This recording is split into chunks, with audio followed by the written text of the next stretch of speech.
Sa ibang balita, masungit na panahon ang naranasan itong weekend sa ilang bahagi ng bansa dahil sa epekto ni Bagyong Lawin.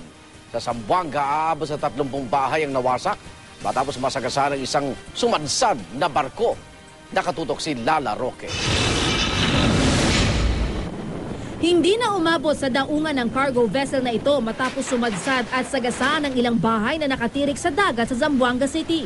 Aabot sa 30 bahay na mga badyaw ang nawasak. Ayon sa ilang residente, nagising na lang sila dahil sa ingay at agad na nagsilabas ng bahay.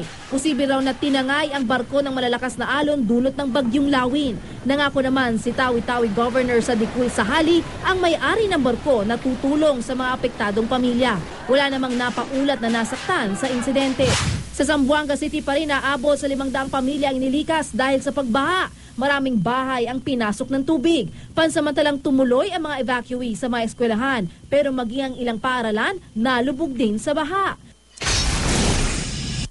Sa Magpet North Cotabato, hindi makatawid ang mga residente sa Marble River matapos itong umapaw bunsod ng walang patid na pag-ulan. Malakas ang agos ng ilog kaya't mapanganib na dumaan pa rito. Pinag-iingat ang mga residente malapit sa ilog sakaling lumala pa ang sitwasyon. Sa Ormoc, Leyte, dahil sa patuloy na pag-ulan, bahana sa ilang barangay. Apektado ang mga residenteng nasa mabababang lugar dahil mistula itong catch basin. Gumawa ang DPWH ng daanan ng tubig para umagos ito patungo sa Anilao River. Sa Alan, Northern Samar, 2 araw nang stranded ang mga Roro bus sa pier. Hindi pinayagan ng Coast Guard ang mga barko na makabiyahe lalo't malalaki ang alon sa dagat. Kahapon, umabot sa 2,000 pasahero ang hindi nakaalis. Agad namang namigay ng pagkain ng LGU at DSWD sa mga apektadong pasahero.